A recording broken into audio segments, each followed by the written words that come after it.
Ukraine से कर्नाटक के रायचूर के एक और तालिब इल्म की बहिफाजत वतन वापसी हुई है। तालिब इल्म अशर हुसैन के वापस आ जाने से सरपरस्तों में काफी खुशी देखी जा रही है।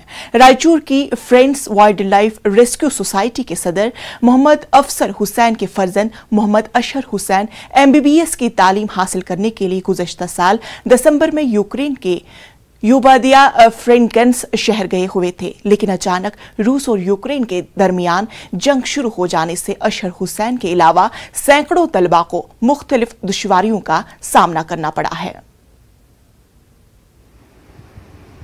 पानी तो सही से मिल रहा था, खाने की थोड़ी मुश्किलात थे और यूक्रेनियन सोल्जर्स भी अपने साथ सीधा बिहेवियर नहीं कर रहे थे, मतलब पेपर स्प्रे मार रहे थे और ढकल रहे थे, ये वो कर रहे थे और यूक्रेनियंस को ज़्यादा प्रायोरिटी दे रहे थे बॉर्डर क्रॉस करने की। इंडियंस और दूसरे कंट्रीज़ को नहीं दे रहे थे ज़्यादा प्रायोरिटी जाने के बाद। तो एनी हाउ हम बॉर्डर क्रॉस कर लिया अल्हम्दुलिल्लाह। उसके बाद में 20 घंटा लगा बॉर्डर क्रॉस करने, तो उसके बाद में वापस जब इंडियन एम्बेसी के बॉर्डर क्रॉस करके बाद इंडियन एम्बेसी को मिले, जब अल्हम्दुलिल्लाह अच्छा ये ट्रीटमेंट मिला, फिर वहाँ से स्लोवाकिया में हम एक दिन थे, होटल में अरेंजमेंट था उनका, इंडियन एम्बेसी और इंडियन गवर्नमेंट कराई थी, वहाँ पे थे हम लोग एक दिन थे। नेक्स्ट डे अपनी फ़्लाइट हुई स्लोवाकिया से दिल्ली आए। 2 बच्चों की मौत हुई, जैसे एक हमारे कर्नाटक का एक और एक पंजाब का, ये 2 मौतें भी। इसका भी बहुत बड़ा गम है, सब उनके माँ बाप को भी जो फील हो रहा उसका भी गम है।